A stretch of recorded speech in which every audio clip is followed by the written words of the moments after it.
भगवान बनना है, भगवान के बाजू में बैठना, भगवान बनने की कला को आत्मसात करना, भगवान बनने की हैसियत को लाना, अपना मंगलाचरण की अरहंत तीर्थंकर बनना है तो अरहंत भगवंतों के गुणों के प्रति अनुराग हो। तीर्थंकर बनना है तो अरहंत भगवंतों के गुणों का स्मरण हो। तीर्थंकर बनना है तो अरहंत भगवंतों के गुणों का चिंतन हो। तीर्थंकर बनना है तो अनंत भगवानों के गुणों का पाने को प्रयत्न हो। तीर्थंकर बनना है तो अरहंत भगवंतों के नाम के जपने का जुनून हो। तीर्थंकर बनना है तो अनंत भगवंतों के दर्शन की भूख हो। तीर्थंकर बनना है तो अनंत भगवंतों की गाते बजाते भक्ति हो। और तीर्थंकर बनना है तो अनंत भगवंतों के भावपूर्वक अर्चना हो। और अपनी बात चल रही है गुणों के चिंतन पर, और गुणों के चिंतन पर आप लोगों से मैंने 10 घाती कर्म के अतिशय की बात करी थी कि 400 कोस तक सुभिक्षता, गगन गमन, अप्राणी वध, भोजन का अभाव, उपसर्ग का भी अभाव, चतुर्मुखता, सर्वविद्वेषवर्ता और छाया नहीं पड़ना, निर्निमेष दृष्टि और नख और केश का भी नहीं बढ़ना। ये आप लोगों के बीच में रखी थी मैंने। मैं करूँगा आपको कि जो देवों के द्वारा अतिशय होते हैं ऐसे देवकृत अतिशय कहलाते हैं। मतलब विचार करना कि देव लोग भी प्रभु को मानते हैं, प्रभु की भक्ति में लीन हो जाते हैं, प्रभु की अंतरंग से अपनी श्रद्धांजलि और अपनी अंतरंग से श्रद्धा को अर्पित करते हैं, श्रद्धा को वहाँ प्रपूरित करते हैं। तो वो जो अंदर से श्रद्धा के साथ देव लोग कहते हैं तो क्या करते हैं, तो सबसे पहले बोलते हैं कि सर्व अर्ध मागधी भाषा। कहते हैं कि भगवान की वो अमृतमय वाणी सब जीवों के लिए कल्याणकारी होती है। वो मागध जाति के देव, जो स्पेशल मागध जाति के देव होते हैं, वो सर्व भाषाओं में परिणमा देते हैं और उनके निमित्त से भगवान की वाणी सबको मिलती है। सबसे मतलब पशु भी समझते हैं, पक्षी भी समझते हैं, अर्थात त्रियंश भी अपनी अपनी भाषा में उसको अपने अपनी भाषा में समझकर आत्मसात करते चले जाते हैं। आचार्य सुत सागर सूरी ने भगवान ने के अनुसार उन्होंने कहा है कि उनकी भगवान की वाणी आदि अर्धमागधी, आदि अर्धमागधी और आदि सर्वभाषात्मक होती है, इसीलिए उसे सर्व अर्धमागधी भाषा कहते हैं। तो उस भाषा को, जो वो भाषा वहाँ से बोली जाती है, होती तो वो ओंकारमय है, निकलती तो वो ओम है। इसीलिए आचार्य भगवान ओम को इतना महत्व देते हैं कि ओम में सब कुछ गर्भित है। उस ओंकारमय ध्वनि निकलती है और देव लोग उसको कन्वर्ट करते हैं और सब अपने अपने अनुसार से वहाँ पर समझने लग जाते हैं। क्या अतिशय है, क्या चमत्कार है, निकलता तो ओम है लेकिन कन्वर्ट होकर सब लोग अपनी अपनी भाषा में समझते चले जाते हैं। तो सबसे पहला तो ये। दूसरा, पारस्परिक मैत्री। कहते हैं भगवान के समीप में आने वाले कोई भी बेरी से बेरी भी हो, वो बेरी भी क्या हो जाता है, मित्र हो जाता है। सांप और नेवले की जैसे दुश्मनी होती है तो वो भी आकर क्या मित्र बन जाते हैं। इस प्रकार से जो जो जिनकी भी अंदर से बेर विरोध गठान होती है, सब बेर भगवान के दर्शन करने से वहाँ आते ही जो है वो प्रीति आपस में बैठ जाती है, मधुरता आपस में आ जाती है, मन का बेर, मन का क्लेश सब कुछ समाप्त हो जाता है। क्या प्रभाव है भगवान का। देखो तो सही, विचार तो करो कि वहाँ जाने के बाद जो भव से बेर चलता है, वो भव का बेर भी वहाँ जाकर समाप्त हो जाता है। ये उनकी वर्गणा, ये उनकी ऊर्जा, ये उनके औरे का प्रभाव होता है कि सब एक हो जाते हैं, सब अपने आप में मिल जाते हैं। बस अगर हम भी अगर प्रभु और गुरु के पास जाकर नहीं मिल पा रहे हैं, मित्रता नहीं कर पा रहे, मन का बेर नहीं कर पा रहे हैं, तभी हाल हम सच्चे भक्त नहीं हैं। अभी हाल हमारे अंदर सच्ची भक्ति नहीं है। अगर सच्ची भक्ति है तो वास्तविकता में पारस्परिक मैत्री हो जानी चाहिए। मन का क्लेश, मन का द्वेष, मन का अंदर की गठान को समाप्त कर देना चाहिए। और हम सब जब इस परिसर में बैठे हैं तो मिलकर एक साथ अपने मन को अच्छा करते हुए एक दूसरे के प्रति जो प्रेम और वात्सल्य वाला भाव है वो हमारे अंदर निश्चित रूप से आना चाहिए। तीसरा है कि सर्व दिशाओं में निर्मलता। कहते हैं कि भगवान जब निकलते हैं, विहार करते हैं, तो जो चारों प्रकार या जहाँ विराजित होते हैं वह 10 दिशाओं में धुआं नहीं होता, वहाँ पर धूल नहीं होती, वहाँ पर जो है किसी प्रकार का ऐसा नहीं लगता कि अंधकार हो, ना अंधकार होता है, ना धूल होता है, ना वहाँ पर धुआं होता है। इस धुआं, धूल और अंधकार से रहित वो पूरी की पूरी 10 दिशाएं निर्मल हो जाती है। वहाँ अलग ही प्रकाश होता है, वहाँ अलग ही ऊर्जा होती है। ये प्रभु की नहीं है तो फिर ये क्या है? ये प्रभु के निमित्त से देवता लोग इस प्रकार का वहाँ वातावरण निर्मित करते हैं कि वहाँ पर सब कुछ अच्छा अपने आप होता चला जाता है। फिर कहते हैं चौथे नंबर पर निर्मल आकाश। बोले निर्मल आकाश का तात्पर्य यह है कि वहाँ का जो आकाश होता है मेघ पटल रहित हो जाता है।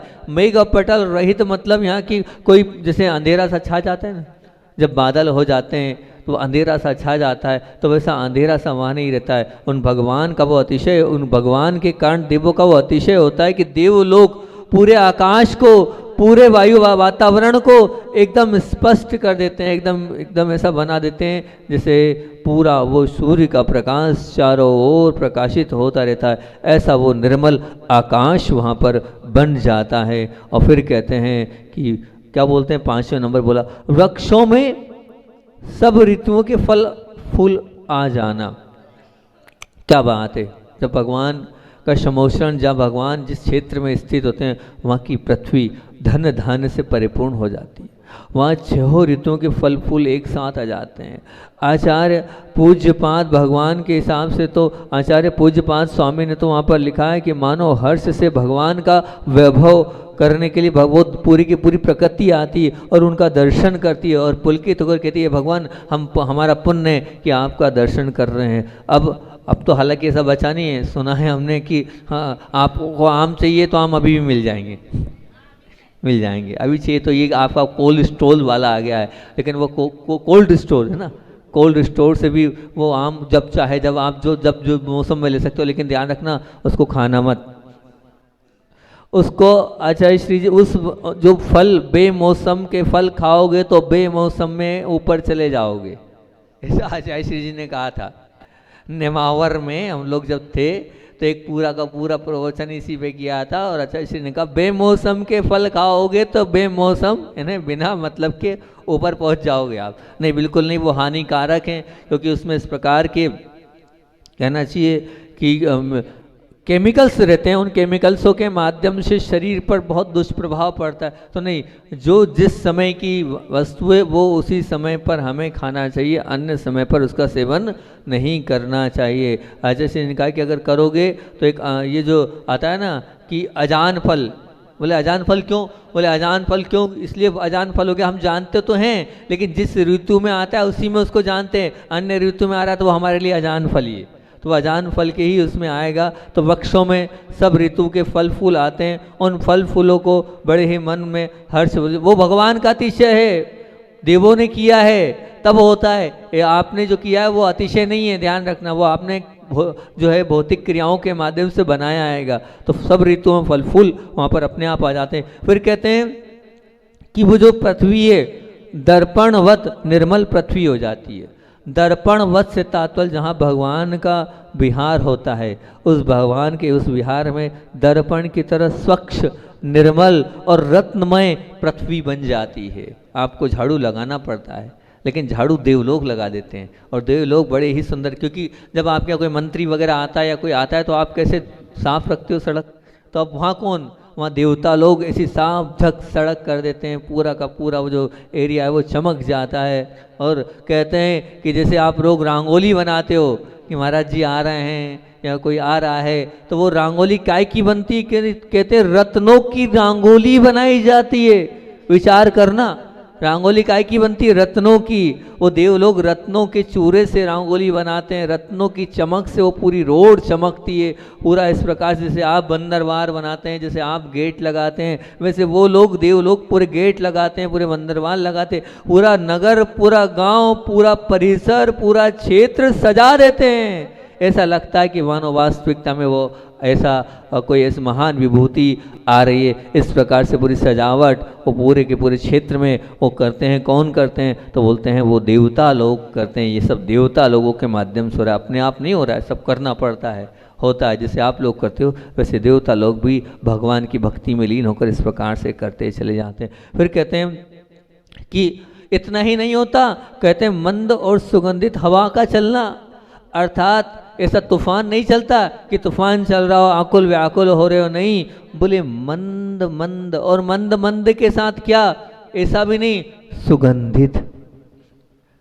मन को तो परफ्यूम बहुत बढ़िया सेंटेड, तो वो ऐसी सुगंधित हवा चलती है जिस हवा को, जैसे आप लोग जब गर्मी में कूलर में खस डालते हैं, खस डालने के बाद कैसी वो महक आती है, या वो जो भी आप डालते हैं तो एक सुगंध आती है और ठंडी ठंडी हवा लगती है। वो ठंडी ठंडी हवा जहाँ भगवान विराजमान होते हैं वहाँ पर ऐसी ठंडी ठंडी कूलर वाली उस सुगंधित हवा चारों ओर बहती है। वो हवा ही सूचना दे देती है कि यहाँ पर भगवान का समूह शरण विराजमान है, अर्थात भगवान का विहार चल रहा है। जैसे जैसे भगवान चलते चले जाते हैं वैसे वैसे वो वातावरण सुगंधित और अपने आप अब शीतलता युक्त हो जाता है, मतलब अनुकूल हो जाता है। ऐसी में रहने की आवश्यकता नहीं होती, पूरा वातावरण ऐसी मय हो जाता है।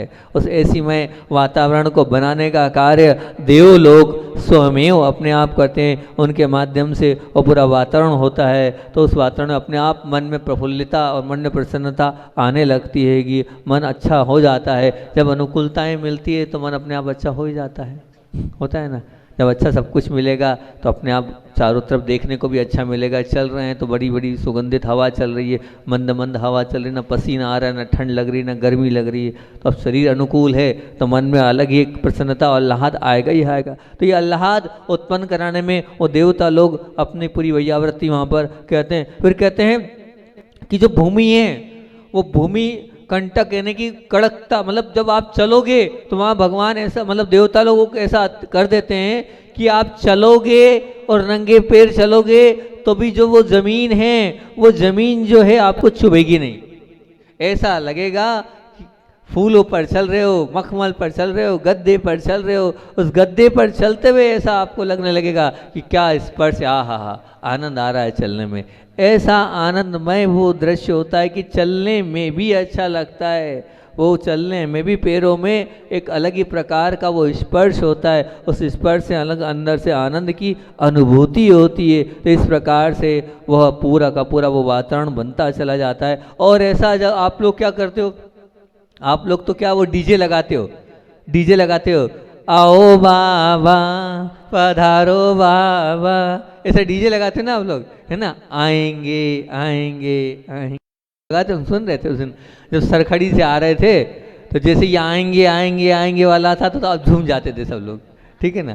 तो ये सब ऐसा नहीं है, देवता लोग भी सब कुछ करते हैं। जब भगवान का विहार चलता है तो वह जय जयकारा की ध्वनि अपने आप चलती है, अपने आप चारों तरफ वातावरण में जय जयकारा जय जयकारा जय जयकारा होता चला जाता है। आप लोग डीजे से करते हो और बिना डीजे के वहाँ पर वो ध्वनि अपने आप में होती है। तो अपने आप में जब वो ध्वनि चलती है, वो गान चलता है, तो उसमें क्या होता है, अपने आप सबके पैर थिरकने लगते हैं, अपने आप सब लोग नाचने लगते हैं, अपने आप गाने लगते हैं, अपने आप जो है सबको ऐसा लगता है कि कोई बहुत बड़ी जो है हमारे जीवन में उपलब्धि होने वाली है, हम भगवान के चरणों में पहुँच रहे। तो ऐसी आकाश में जय ध्वनि अपने आप होती चली जाती है, देवों के माध्यम से वो वैयावृत्ति भी होती चली जाती है, और वह आकाश भी और वो पूरा वातावरण भी आनंद का अनुभव करता है। इन सब को देखकर, इन सब पूरे वातावरण में फिर बोलते हैं आगे क्या होता है, तो कहते हैं गंधोदक वृष्टि, अर्थात गंध उदक, मतलब भगवान का अभिषेक वाला नहीं, वो आपका गंधोदक नहीं है। नहीं तो आप समझो कि भगवान का अभिषेक किया और अभिषेक करने के बाद करे गंध उदक, मतलब मेघ कुमार के जो जाति के देव होते हैं वो भगवान के आगे आगे सुगंधित जल की वर्षा करते हैं। वो जल भी कैसा होता है, बहुत बिल्कुल एकदम सुगंधित। मालूम कैसे होता है, अगर आप लोगों ने कुंडलपुर में गए हो, जब वो कुंडलपुर में महामहोत्सव था, उस महामहोत्सव में हमने देखा था कि भर गर्मी में महामहोत्सव में ऊपर से जो है इस प्रकार की एक वो पाइपलाइन टाइप से थी। उस पाइपलाइन हमारे लिए नहीं, आप लोगों के लिए, हम नहीं थे उसमें बैठे, संग नहीं बैठा था, लेकिन आप लोग गर्मी ज़्यादा लगती है। अब गर्मी ज़्यादा लगती है तो कुंडलपुर कमेटी ने बहुत अच्छी वो व्यवस्था करी थी। उस व्यवस्था में क्या था कि वो वहाँ पर बहुत इतनी पतली पतली इसी बारीक बारीक कहना चाहिए ओस की टाइप से वो पानी की बूंदें उसमें से निकलती थी। उस पानी की बूंदों को बड़ा या बड़ा, और कुछ लोग तो वहाँ स्पेशल बैठने आते थे कि चलो वहाँ चलते हैं, वहाँ बैठेंगे। तो उस प्रकार की वो गंध उदक सुगंधित उदक की जो है वो बरसात चारों तरफ वातावरण होती। मैं सोच रहा था जब इसको पढ़ रहा था, क्या गजब का है यार, मतलब रोड भी अच्छी हो गई, आवाज़ भी हो रही हैगी, उधर हवा भी बहुत अच्छी सुगंधित चल रही है, इधर से पानी की वो बूंदें, मतलब वो उस प्रकार की बूंदें गंधोदक की वो सुगंधित वायु चल रही है। गजब का पुण्य है तो भगवान का।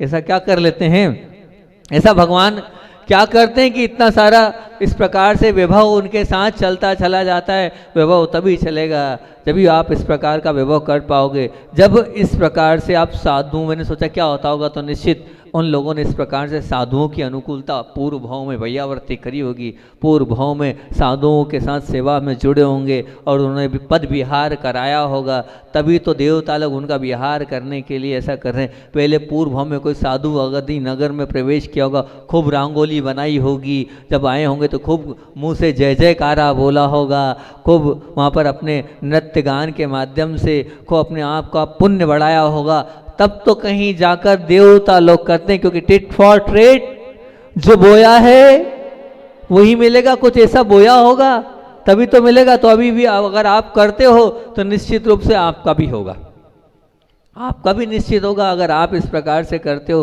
तो निश्चित रूप से आपके साथ भी होगा। एक बहन को देखा हमने, हमारे संघ में हैं एक ब्रह्मचारिणी आराधना दीदी, गुना की हैं वो, तो वह आराधना दीदी को हमने देखा कि अलग ही जुनून था। आचार्य श्री जी की आगवानी के लिए जब आचार्य सोच के लिए आते थे तो सोच से लेके वो स्थान तक वो 3-3 घंटे तक सिर्फ क्या है रंगोली बनाया करती थी कि गुरुजी यहाँ से निकलेंगे, यहाँ से जाएंगे, इस प्रकार से रंगोली पूरी तैयारी इस प्रकार से रहती थी। तो अब निश्चित से गुरुदेव की रंगोली बनाई है तो कल को आने वाले भविष्य में उनके लिए भी इसी प्रकार से होगा मानना, क्योंकि शुभ उपयोग है, ये विशुद्धि वाला कार्य है। इस प्रकार से आप अगर तैयारी कर रहे हो, इस प्रकार से आप कर रहे हो। एक भाई है, मैंने देखा उसने क्या किया, आचार्य श्री जी का आगवानी थी तो उसने पूरे मकान को इस प्रकार से सजाया था, इस प्रकार से सजाया था, उस मकान को देख को ऐसा लगा, मैंने कहा क्या किया इसने, हजारों और लाखों रुपए तो इसने अपने मकान की सजावट में लगा दिए। तो निश्चित अब उसने किया है, उसका वो पुण्य बढ़ा है, उस सजावट को उसने थोड़ी ऐसी थोड़ी जाएगा। आपको लगता है कि व्यर्थ किया खर्चा, नहीं, व्यर्थ खर्चा नहीं होता है, ये सब कुछ भी होता है। अभी हम कुंडलपुर में थे तो कुंडलपुर में जो है अभी तक तो आहार के बाद जो है वो ढोल धमाके होते थे, तो हमारा आहार हुआ। योग संयोग की बात है कि किसी परिवार में उनने इस प्रकार से उसको पूरा सजाया था, कुंडलपुर में पूरा ऐसा कर दिया था। और करने के बाद ढोल भी उनको पूरी उम्मीद थी, और उम्मीद इसलिए थी कि पूरा संघ का जोर था कि आज आहार होने चाहिए महाराज के, और पूरी ताकत लगा रखी थी यहाँ से लेके वहाँ तक।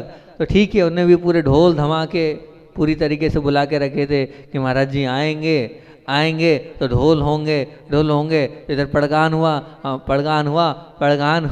पड़गान होते ही जो है बस ढोल इधर महाराज जी की आहार ही चालू नहीं है, वहाँ ढोल ही। ठीक है, अच्छा है, प्रसन्नता है। और जैसे बांटते हैं तो अभी आहार आराम ही नहीं हो, उसके पहले से ही वहाँ 3 लोग बैठे थे मिठाई ले लेके और बहुत सारी चीज़ें ले लेके कि सबको जो है देना है। ऐसा होता है, वो करते हैं। श्रावक की अपनी अपनी भक्ति होती है, आस्था होती है। अब आराधना और भक्ति के दिन इस प्रकार से सभी लोग करते हैं, होना चाहिए, क्योंकि प्रभु और गुरु की भक्ति में अगर हम अपना पुण्य बढ़ा सकते हैं तो जितना बढ़ाएंगे उतना। तो ऐसे गंधोदक की वृष्टि, और फिर उसके बाद कहते हैं कि सभी जीवों को परमानंद, मतलब कोई भी जीव, वहाँ जीव मात्र जो है उन सब जीवों के अंदर अपने आप आनंद उमड़ता चला जाता है। अपने आप अंदर से ऐसा लगता है कि सब कुछ हमारे जीवन में मिल गया। और लोग कहते हैं कि वो अपना अपना गोल्डन समय बताओ, तो वो उनके जीवन का वो बहुत गोल्डन समय होता है। कब? जब वो भगवान के नज़दीक, समोशरण के नज़दीक, भगवान के करीब जाते रहते, उस एरिया में वो रहते, उस पूरे क्षेत्र में वो रहते हैं। तो बोलते हैं, कहते हैं कि सभी जीवों को परम आनंद का अनुभव होता है, बड़े ही सब प्रसन्न रहते हैं। दुख, क्लेश, कष्ट, पीड़ा का कोई काम ही नहीं है। अगर किसी की कोई पीड़ा भी होती है तो वो पीड़ा समाप्त हो जाती है, वो कष्ट समाप्त हो जाते हैं, वो संक्लेश समाप्त हो जाते हैं, सब कुछ दूर हो जाता है। जहाँ साक्षात भगवान रहते हैं, देव इस प्रकार से कष्ट को दूर कर देते हैं। मैंने विचार किया, गजब की है। मतलब कर्म का उदय भी, सोचना, विचार करना, असाता का उदय भी साता में बदल जाता है। कोई ताकत तो देखो, कोई नहीं बदल सकता आपका असाता का उदय साता में करने की ताकत नहीं है। लेकिन भगवान जहां पर होते हैं वहां साता भी साता में बदल जाती है। ये प्रभाव है भगवान का, ये ताकत है भगवान की, ये अतिशय है भगवान का कि देवता लोग अपने आप वैयावृत्ति करते हैं, अपने आप सेवा करते हैं और आपकी बीमारी भी दूर हो जाती है। विचार करना, आपकी बीमारी भी दूर हो जाती है भगवान के उस चरण सन्निधि में पहुँचते ही, भगवान के उन चरणों के आगे पहुँचते ही। फिर कहते हैं कि जहाँ भगवान चलते हैं समोसरण से, जब विहार करते हैं तो स्वर्ण कमलों की रचना होती है। काय की? स्वर्ण से निर्मित कमलों की रचना होती है। और किस प्रकार से रचना होती है? क्रियाकलाप ग्रंथ में इसको बहुत व्यवस्थित रूप से बताया है कि स्वर्ण कमल कैसे होते हैं। जब व्यवहार करते हैं भगवान तो चरणों के आगे पीछे चारों तरफ कमल ही कमल बन जाते हैं। कैसे? तो बोले सब हर दिशा में 7-7 कमल बनते हैं। और 7-7 कमल बनते हैं तो बोले, मैंने आपको 16 दिशाएं बताई थी ना, तो 16 दिशाएं बताई थी। पूर्व मतलब east east south east, south east south, south east, है ना, फिर साउथ साउथ, फिर तो south south west, south west, तो ऐसे 16 दिशाओं में 16। फिर मैंने आपको 32 गेट बताए थे। तो यहाँ भी वही मामला है, 32 360 डिग्री का कोण बना देना, 11.25 डिग्री, 11.25 डिग्री में एक एक कमल विराजित होता है। इतना पूरा चारों तरफ, और 7-7 कमल होते हैं। कितने? 7-7 कमल। और 7-7 कमल आपके 32 दिशाओं में होंगे। तो 32 दिशाओं को 7 से करोगे तो 16 से 7 करोगे तो 112, फिर 16 से 7 करोगे तो 112, 112 और 112 224। तो बोले 224 कमल तो ये। और फिर जहां पर भगवान अपना चरण रखते हैं वहां बीचों बीच में एक, ऐसे 225 स्वर्ण कमलों की रचना होती है। क्या दृश्य होगा! आप थोड़ा तो विजुलाइज करो, थोड़ा तो सोचो कि चारों तरफ भगवान के कमल ही कमल बने हुए हैं। छोटे मोटे नहीं, स्वर्ण के कमल होते हैं। उन स्वर्ण के कमलों की रचना देवगण करते हैं और वो कमल भी आगे बढ़ते जाते हैं। इधर भगवान आगे बढ़े और स्वर्ण कमल आगे बढ़े, इधर भगवान आगे बढ़े, उधर स्वर्ण कमल आगे बढ़े। ऐसी देवपुनित वह रचना होती है। उस रचना के साथ भगवान की वो मुद्रा होती है और भगवान आगे चलते चले जाते हैं, चलते चले जाते हैं। तो इससे स्पष्ट हो गया कि भगवान की वो जो मुद्रा होती है वो पद्मासन में नहीं होती, वो सुखासन में नहीं होती, वो क्या होती है? वो खड़गासन में ही होती है। मतलब जहाँ चरण रखते हैं और वहाँ पर कमलों की रचना होती। कहते हैं ना, पादो पदानि तव यत्र जिनेन्द्र दत्तः पद्मानि तत्र विबुधा परिकल्पयन्ति। मतलब बस ऐसे जैसे जैसे चरण चलते चले जाते हैं वैसे कमलों की रचना होती है। और ये कमल लक्ष्मी और वैभव का प्रतीक है। ये जो कमल है ये लक्ष्मी और कहते हैं वैभव का प्रतीक है। लक्ष्मी मतलब लक्ष्मी किस पर विराजमान होती है? बोले कमल पर। देख लेना आप, वो जो है आप अपने यहाँ पर रहती ना, वो कहते हैं कि लक्ष्मी काय पर विराजमान होती है, तो बोले कमल उसका वो आसन होता है, उस पर वो विराजित होती है। और भगवान के प्रत्येक कदम भी कमल की रचना होती है, तो उसके ऊपर चरणों पर है। तो और संसार के वैभव का वहाँ पर अपने आप ही प्रदर्शित होता है। वो न्यौछावर होते चले जाते हैं और कहते हैं भगवान उनसे 4 उंगल ऊपर चलते हैं। ऐसा नहीं कि उस पर पांव रखते हुए चलते हैं। और ये जो स्वर्ण कमल है, आप ये मत मानना कि आपके वनस्पति कायिक हैं।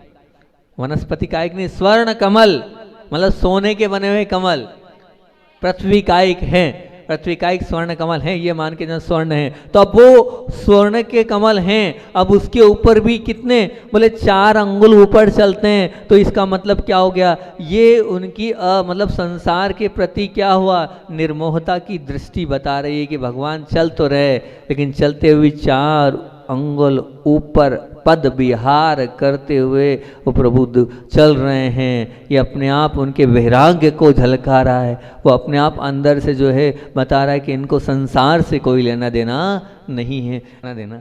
लेकिन संयमी तो बड़े ही हर्षोल्लास के साथ जो है दीक्षा दिवस मनाते हैं। और पूज्य गुरुदेव का वो 33वां मुनि दीक्षा दिवस था। उस 33वें मुनि दीक्षा दिवस पर अजमेर जहाँ से दीक्षा हुई थी उस स्थली से 1-2 नहीं 1000 गायों से भरी हुई ट्रेन आ रही थी गुरुजी उन पशुओं को लेने के लिए, क्योंकि वहाँ पर वो पशु क्या हो रहे थे, कत्ल खानों में जा रहे थे। वहाँ पर जो है वो अकाल पड़ गया था, पानी नहीं था, हरी खाने की व्यवस्था नहीं थी। उन गायों को संरक्षण संवर्धन के लिए पूज्य गुरुदेव ने अजमेर से वो ट्रेन स्पेशल भारत सरकार के द्वारा वो ट्रेन चलाई। उस ट्रेन में पूरे 1000 पशु थे। उन पशुओं को, बड़े बड़े पशुओं को लाया जा रहा था। और फिर उस वहाँ जब आचार्य श्री जी उसी उद्देश्य से गए थे, आहार के लिए उठे, वही प्रक्रिया हुई। आहार बड़ी मुश्किल से ले पाए और जल्दी से आहार करके बैठ गए। और पता चला दोपहर में जाना है, तो दोपहर में रेलवे स्टेशन पर दीक्षा वहाँ पर पहुँचे। और वहाँ पर पहुँचने के बाद वो जो गायें आ रही थी, उन गायों के साथ बहुत सारे बड़े बड़े नेता भी आए हुए थे। मध्य प्रदेश गौ सेवा आयोग के अध्यक्ष महेंद्र जी बम आदि सभी आए थे। और उन गायों को लेकर जब वो गायें शाम को करीब 5:30 बजे गायें आई, लेकिन उसके पहले सबके प्रवचन हुए, आचार्य श्री जी के प्रवचन हुए, सब पूरा कार्य हुआ। और 5:30 बजे जब गायें आई तो गायों को लेने के लिए स्वयं आचार्य श्री जी उतर कर वहाँ पहुँचे। और गायों की आगवानी आचार्य भगवान ने स्वयं ने करी। और बड़े ही हर्ष, अपना दर्द, अपनी पीड़ा, अपना कष्ट सब भूल गए।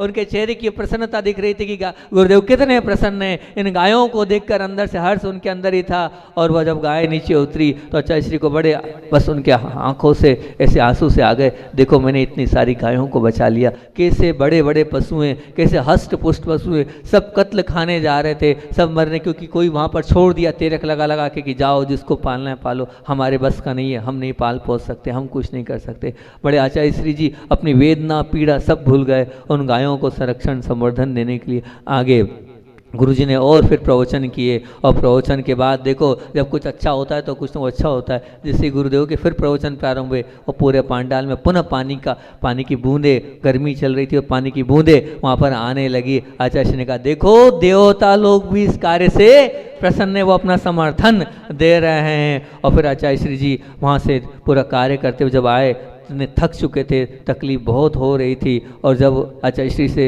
बोला अब शरीर में हिम्मत नहीं, आचार्य श्री जी सामायिक जो है लेट के कर लो। आचार्य श्री ने कहा नहीं, सब कुछ कर सकता हूँ लेकिन लेट कर सामायिक तो नहीं करूँगा, भले 50 मिनट की जगन्य करूँगा लेकिन बैठ के करूँगा। इतनी तकलीफ के बावजूद भी पूज्य गुरुदेव ने अपनी सामायिक बैठे बैठे करी। ये है गुरुदेव का अपने व्रतों के प्रति कि कुछ भी हो जाए मैं सामायिक तो बैठ के करूँगा। दर्द बहुत हो रहा है, कोई दर्द को समझ नहीं पा रहा है, अनेक उपचार हो रहे हैं पर कोई भी निराकरण नहीं लग रहा है। मच्छर इतने हैं कि रात्रि में नींद नहीं आई है और पूरी रात ऐसी निकली है। अब अगले दिन 7 जुलाई को क्या होता है उसकी अपन चर्चा करेंगे। बोधि समाधि परिणाम सुत्ति 7वां उपलब्धि शिव शोक के सिद्धि चिंता मणिम चिंतित वसदाने ताम वंदमान श्यमास्तुति।